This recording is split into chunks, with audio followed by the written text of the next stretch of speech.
Hello my fellow readers, welcome to Ren Reads. I am super excited about this video because I love watching these types of videos on YouTube in the book community, and as you can tell from the title above, I will be doing a how I annotate my books type of video. I don't know specifically what I'm going to name it, but this video is going to be all about how I annotate my books and what supplies and everything I use to annotate my books. And if you like these types of videos, make sure you give the video a big thumbs up and click that red button down below to subscribe to become part of my reading family. And without further ado, let's get started with the video. Okay, so these are all of the books that I have annotated on my bookshelf. I just started annotating maybe about a year or two ago, I'm not sure. But I have like different styles of how I annotate. Like I'm going to show you the very first book that I started annotating, and then all the way up to the most current. And yeah. Okay, so the very first book I annotated was Prodigal Daughter. This is a Christian book written by my pastor and his daughter. And I honestly didn't know what I was doing. I didn't color code or anything, so I just used tabs to place where I like the parts or are connected. Once again, there's like no color code or anything.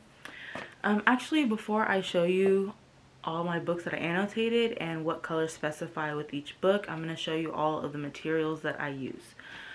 Okay, so the number one thing that I use are page flags. These are just like cheap ones. I like the arrow ones because you can specifically like point to the sentence that you're relating to or upset at or love. So yeah, I like to use the arrow ones. This is a fresh pack, but this is the very first pack that I started using. It literally has like how many colors? 2, 4, 6, 8, 9 different colors, and the colors that I use the most are yellow, orange, green, blue, I believe. And I'll tell you why in a second.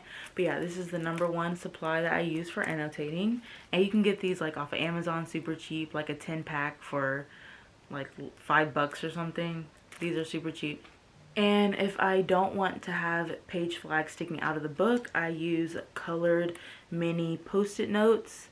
Yeah, so I have a green one, a blue one, a pink one, and a yellow one.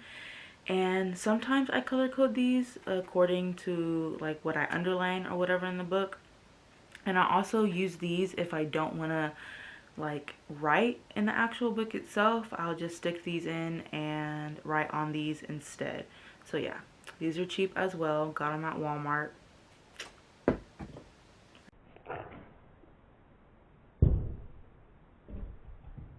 I just dropped one, but these are the mini versions. And if I have like a long thought I want to write down, or like a list of things I want to write down that I can't fit on the mini sticky notes, I just use bigger ones like these. They're not like normal sticky notes. They're actually like, this is like a fox cut out, and then this has like a chick on it. But yeah, if I have a long thought or anything like that, I just write everything on this sticky note and just stick it in. And yeah, so the last materials I use for annotating are my pens and highlighters. For my black pen, I use a Pilot G205 pen, and this actually bleeds through most like pages in a book. So instead of writing in the direct book with a black pen, if I want to, I write on the sticky notes because I don't like any ghosting or bleeding through. And I have these colored pens and highlighters. I match these directly to the page flags that I mark on the book.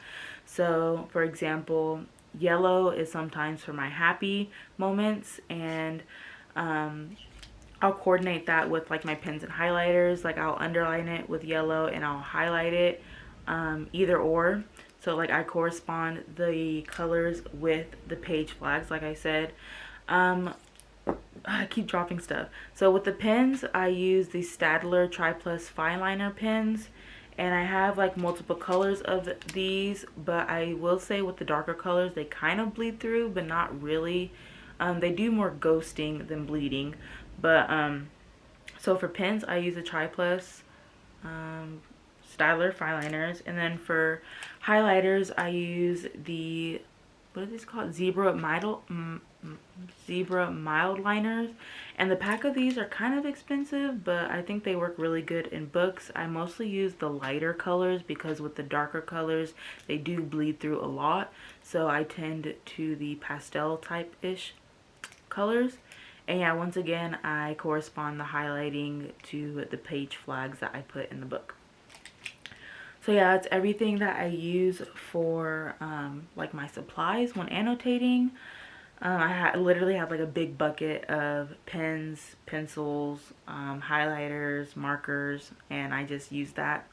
So now let's for sure get into the books and how I annotate them and like the colors and stuff that I correspond with each book. But like I said, this was the first book I annotated. The page flags were just random. I actually don't like how I did this, but once again, it was my first annotated book. I didn't know what I was doing. Yeah. Okay, so an example of like color coding, I guess. I annotate my Harry Potter books. I'm showing you the Goblet of Fire one for now because this is the first Harry Potter book that I annotated, and it is heavily annotated. On the first page, I actually like wrote on it like what each color means. For the yellow, it was funny. For the orange, it was spells. For purple was moments that I loved. Red was death/hate moments in the book, and then blue was interesting, like moments that I found interesting. And there is a lot. And once again, with longer thoughts, like I used the big sticky notes to write everything down, and I do some highlighting. Here, let me show you. Like with a blue page flag, I highlighted what I thought was, what was blue? What I thought was interesting in a blue highlighter. And what else? And like this one, I put an orange page flag, I highlighted, and I wrote an orange pen. So it just varies honestly on how I'm feeling with marker or pen or whatever. So this page, or these pages, I highlighted a lot in blue. I put a page flag and a sticky note, and I highlighted in blue. So yeah. So that's another example of an annotated book. I read this book recently, The Program, and I actually didn't, as you can tell, there's no page flags on the side, but I did something a little bit different in this book. So I did some highlighting, and everything I did in this book was yellow highlighting and yellow sticky notes and stuff, because I also annotate like with the cover of the book. I don't know if some people do that or if I'm the only one. I kind of like matching on the outside what's in the inside. So I'm trying to like find a yellow sticky note. Okay, here it goes. So I didn't want to write in the actual book for this one. So I just put in sticky notes and I wrote in it like that. But yeah, so this was like the only book that I really didn't put tabs in or physically write in. And that's what I kind of like, because if I eventually want to sell this book, I can just take everything out and it won't be damaged or anything. On the other hand, with Love is a Revolution, I mentioned this on my channel. I did annotate this. As you can see, this doesn't have page flags as well, but I did write and highlight in it. I didn't put any sticky notes, but like I did some writing and highlighting. And a lot of questions regarding like annotating. Here's another example. A lot of questions regarding annotating, like do you ever regret annotating in a book? With all my other books, I don't, but with this one in specific, I do regret like writing in this book, because I thought I was gonna like this a lot more than I did. I think I rated it like a 2 or 3 stars, I don't remember. And if I eventually want to sell this or give it to half price books to sell, it will have my writing and highlighting in it, so that will like probably knock off a few dollars or something. I don't know, I just regret like highlighting and stuff in this one. But this is the only one that I regret. So it's like a hit or miss, honestly. Another example is of Mice and Men. I just finished reading this. The colors on here I kind of matched with the cover as well. I did green, blue, and orange page notes. Blue. Oh, with most of my annotated books, I do put in these sticky notes of the key of colors I use. So blue is sad moments, orange is racial moments that occurred in the book, and then green is characteristics of Lenny and George and their relationship. So like the second page, for example, I put in a green page flag because it described Lenny and George's characters. And for orange, like it says the N-word because it has a racial slur, and so I just put an orange page flag for that. And with this one, I physically didn't write like on the pages. I just put the page flags, and on the very last page I just put like a blue sticky note because blue is sad, and I wrote on it saying that I cried hard at the end, which I did because it was so sad. But yeah, this was like the most recent ones that I annotated. Apart from my Harry Potter Goblet of Fire book, this is one of the other ones that I heavily annotated. As you can see, there's a crap ton of page flags in here. And once again, I just put in a sticky note of a key. Yellow is relatable, blue is moments I loved, pink is favorite quotes, and green is recipes to try, because this book was about like cooking and stuff. And so yeah, as you can tell, I had a lot of yellow moments, and this was actually one of my favorite books of 2020. I related a lot to it, and I just loved it.